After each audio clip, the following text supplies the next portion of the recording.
Біздің арнаға қош келдіңіздер. Ертегілер әлеміне бірге саяхат жасайық. Лайк басып, арнаға жазылып, жаңа видеоларды бірінші болып көріңіздер.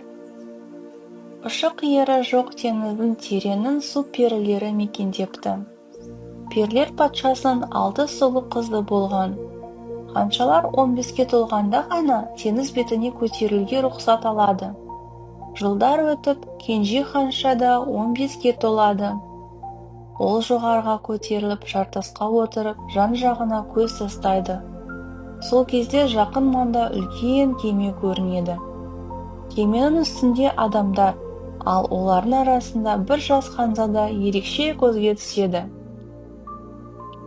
Кенет дауыл басталып, толқындар кемені шайқап, ақыры суға батырып жібереді.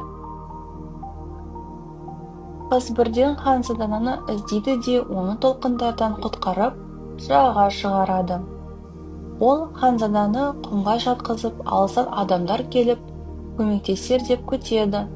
Осы сәтте жақын маңдағы ақ үйден бір топ қыз шығады. Қыздардың бірі сұлық жатқан жігітті байқап, айқайлап, басқаларды көмекке шақырады. Су ханшасы жасырынбақ болып, жартас артына тығылады. Көп ұзамай ханзада есін жиып, қызға күлімсірей қарайды. Су ханшасы ауыр мұңға батып, су асты мекеніне оралады. Кейін ол адамдар туралы көбірек білгісі келеді. Әжесі оған адамдардың жаны бар екенін, ал су перілердің жаны болмайтынын айтады. «Әже, неге бізді мәңгі өлмейтін рух жоқ?» деп күрсінеді ханша. «Бізге ондай мүмкіндік берілмеген», әжесі дейді. «Бірақ егер адам сені қатты жақсы көріп, шіркеуде некелеріңді қиылса, сен де оның жанын аласың». Бұл сөздерді естіген қыз, «Мен оны сүйемін, ол менімен бірге болсын», деп теңіз мыстанына баруға бел байлайды. Мыстан: «Ойға алған ісің ақымақтық, бірақ мен саған көмектесе аламын, сірткі беремін. Оны ішсен құйрығын 2 аяққа айналады, бірақ адам сияқты жүрсен, әр қадам өткір қанжармен кескендей ауыр тиеді. Дауысыңды маған берсен, ғана көмектесемін». «Иә, бәріне келісемін», дейді ханша. Қыз шірткені ішеді, ауырсыну ішінде толқып жатқандай болады. Ол есін жиғанда ханзаданың сарайында жатады. Ханзада оның сұлулығына таң қалып, кім екенін сұрайды, бірақ қыз жауап бере алмайды. Ол сарайда қалып, ханзаданы бауыр басады, алайда жігіт оны қарындасындай көретін байқатады. Күндердің күнінде ханзада: «Мені бір қыз ажалдан құтқарды. Егер оны тапсам, соған үйленемін, егер оны кездестірмесем, саған үйленер едім», дейді. Қыздың жүрегі қуаныштан дүрсілдейді, бірақ оның шындықты білмейтінін ойлағанда жаны ауырады. Ханзада көрші патшалыққа сапар шегеді. Онда ол өзіне таныс қызды кездестіреді де, оны өзіне жар етпек болады.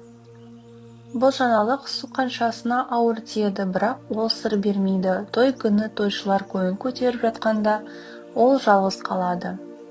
Кенет теңізден оның әпкелері шығады. Олардың шаштары жоқ еді. «Біз шаштарымызды мыстанға беріп, сені құтқаратын пышақ алдық.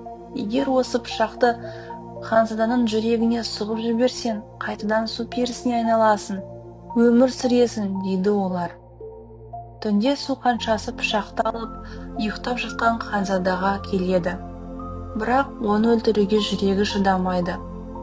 Қоштасу белгісі ретінде оның маңдайынан сүйеді де теңізге қарай жүгіреді.